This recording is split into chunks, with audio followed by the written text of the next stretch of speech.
ভারতের স্বাধীনতা সংগ্রামে বাঙালি বিপ্লবীদের কর্মকাণ্ড আজও আমাদের রক্ত গরম করে দেয়। আজ যে আমরা স্বাধীনভাবে বসবাস করি তার সমস্তটাই কিন্তু তাদেরই কৃতিত্বে। আজ পৌঁছে গিয়েছিলাম প্রবর্তক সংঘের বাড়িতে বা প্রবর্তক সংঘর আস্তানায়।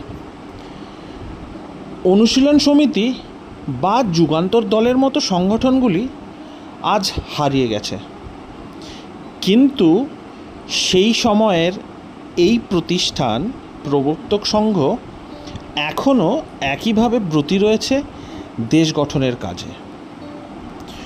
1920 সালে ঋষি অরবিন্দের অনুপ্রেরণায় চন্দননগরে প্রবর্তক সংঘের প্রতিষ্ঠা করেন শ্রী মতিলাল রায়। স্বাধীনতা আন্দোলনে প্রবর্তক সংঘের অবদান কিন্তু অনস্বীকার্য।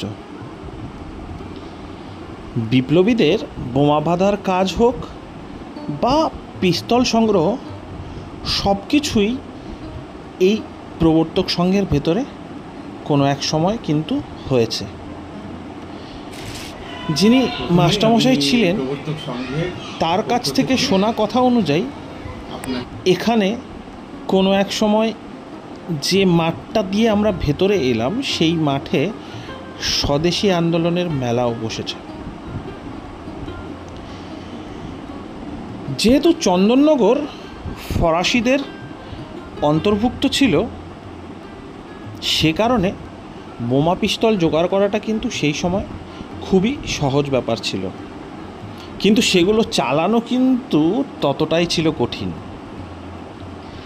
সেই সময় অ্যাগ্রো ফার্ম ছাড়াও জুট মিল এবং প্রবর্তক ব্যাংকও চলত, যা মতিলাল রায়ের মৃত্যুর পর এলাহাবাদ ব্যাংকের সাথে জুড়ে যায়। বিপ্লবীদের পায়ের ধুলোয় ধন্য এই আশ্রমের ঘরগুলি। চন্দননগরের ওরাইচণ্ডী তলায় পৌঁছে কাউকে জিজ্ঞাসা করলেই এই আশ্রমে পৌঁছে যাবেন।